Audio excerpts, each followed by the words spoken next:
مسیح میں آپ سب کو اسلام۔ آج کی تلاوت مقدس پیدائش 6 باب۔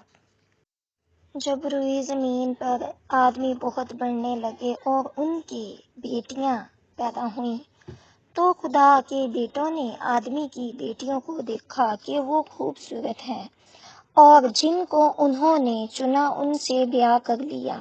تب خداوند نے کہا کہ میری روح انسان کے ساتھ ہمیشہ مزاحمت نہ کرتی رہے گی، کیونکہ وہ بھی تو بشر ہے، تو بھی اس کی عمر 120 برس ہوگی۔ ان دنوں میں زمین پر جبار تھے، اور بعد میں جب خدا کے بیٹے انسان کی بیٹیوں کے پاس گئے تو ان کے لیے ان سے اولاد ہوئی۔ یہی قدیم زمانہ کے سورما ہیں جو بڑے نامور ہوئے۔ اور خداوند نے دیکھا کہ زمین پر انسان کی بدی بہت بڑھ گئی، اور اس کے دل کے تصور اور خیال سدا برے ہی ہوتے ہیں۔ تب خداوند زمین پر انسان کو پیدا کرنے سے ملول ہوا اور دل میں غم کیا۔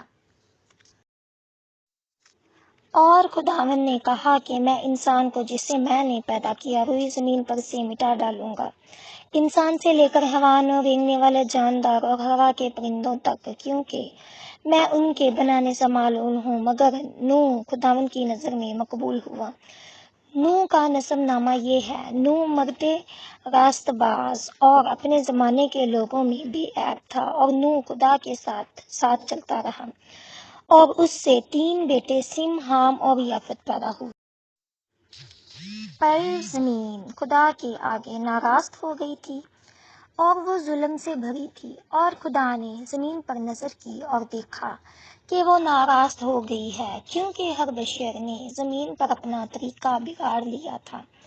اور خدا نے نوح سے کہا کہ تمام بشر کا خاتمہ میرے سامنے آ پہنچا ہے، کیونکہ ان کے سبب سے زمین ظلم سے بھر گئی۔ سو دیکھ، میں زمین سمیت ان کو ہلاک کروں گا۔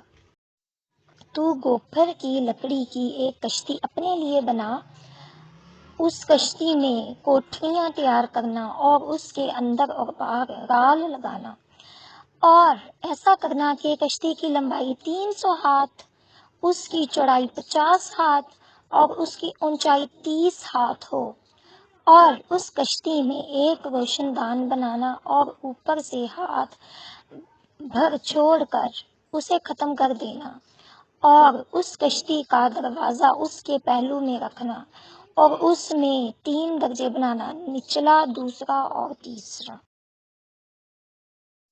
اور دیکھ، میں خود زمین پر پانی کا طوفان لانے والا ہوں، تاکہ ہر بشر کو جس میں زندگی کا دم ہے دنیا سے ہلاک کر ڈالوں، اور سب جو زمین پر ہیں مر جائیں گے۔ پر تیرے ساتھ اپنا عہد قائم کروں گا، اور تو کشتی میں جانا، تو اور تیرے ساتھ تیرے بیٹے اور تیری بیوی اور تیرے بیٹوں کی بیویاں، اور جانوروں کی ہر قسم میں سے 2 اپنے ساتھ کشتی میں لے لینا، کہ وہ تیرے ساتھ جیتے بچیں، وہ نر و مادہ ہوں۔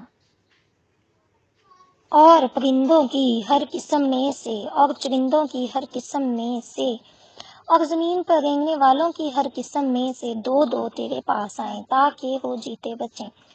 اور تو ہر طرح کے کھانے کی چیز لے کر اپنے پاس جمع کر لینا، کیونکہ یہی تیرے اور ان کے کھانے کو ہوگا۔ اور نوح نے یوں ہی کیا جیسا خدا نے اسے حکم دیا تھا، ویسا ہی عمل کیا۔ آمین۔ Please like, share, subscribe.